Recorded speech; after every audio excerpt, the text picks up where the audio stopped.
अंगातली मस्ती कॉलेजमध्ये पण दाखवल्यामुळे आम्हाला तिघींना सरांनी वेगळ्या वेगळ्या बेंचवर बसवलं. नमस्कार मंडळी, बघा ही आहे संचू आणि ही आहे रिद्धी. या दोघी माझ्या कॉलेजच्या फ्रेंड्स आहेत. पहिला लेक्चर झाल्यावरती आमचं ठरलेलं आहे जायचं मोरया मिसळला आणि तिकडे जाऊन हे तर ठरलं आहे की पोहेच खायचे, कारण इथले पोहेज अमेझिंग फॉर मी.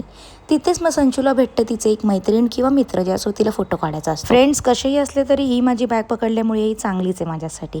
आणि संचू बघा मार्क्ससाठी सरांना किती लाडीगुडी लावते.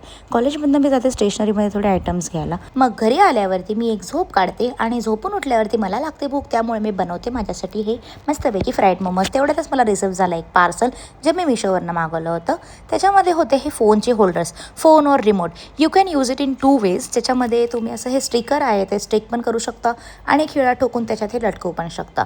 मी तर हे एसीच्या रिमोटसाठी यूज करणार आहे आणि फोन्सच्यासाठी वगैरे. आता मी चालले माझ्या दीदीच्या घरी, कारण ती मला थोड्या वेळा पहिले भेटायला आली होती आणि तिने मला 10 ते 15 कॉल केले. 15-20 मिनिटं दरवाजा वाजवला, मी काही उठली नाही कारण माझा फोन होता सायलेंट वरती. सो आता मला तिच्या घरी जाऊन जरा सॉरी सर रडगाणं तर घालावंच लागणार आहे, नाही तर खूप मोठी दंगल होईल आमच्या दोघांमध्ये. पहिले तिच्यासाठी घेते एक चॉकलेट आणि मग नंतर तिच्या घरी गेल्यावर कळलं की तिने एक नवीन वॉशिंग मशीन घेतलेलं होतं, त्याचा गाईड आला होता घरी. मग नंतर तिला ते चॉकलेट दिले आणि तिचं तोंड जरा केलं बंद, नाही तर मला खूप शिव्या पडल्या असत्या.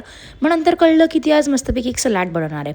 त्या अगोदर तिने मला दिले हे ग्रेप्स खायला. म्हणजे मम्मीला काही प्रॉब्लेम नाही, तुला काही प्रॉब्लेम आहे? माझा प्रॉब्लेम हा आहे की मला मुलीच्या कपाळावरती ही टिकली पाहिजेच आणि त्यात माझी बहीण असेल तर पाहिजेच पाहिजे. त्यानंतर मला अर्जंट कामामुळे जावं लागलं एअरटेलच्या गॅलरीत आणि मग नंतर मी आणि रोहित जातो नाश्ता करायला. तिकडे आम्ही खातो शॉर्मा, फ्राईज आणि बर्गर आणि मग घरी जाऊन मी करते छोटासा क्लीनअप. नंतर दुपारी मला खायला भेटलं नाही सलाड म्हणून दीदी आणि जिजू माझ्यासाठी घेऊन आले. मग आम्ही गेलो बॅडमिंटन खेळायला. बॅडमिंटन खेळता खेळता मला भेटला युवांश आणि मग युवांशला भेटून मी जाते घरी. याच्यासाठी एवढं बाय.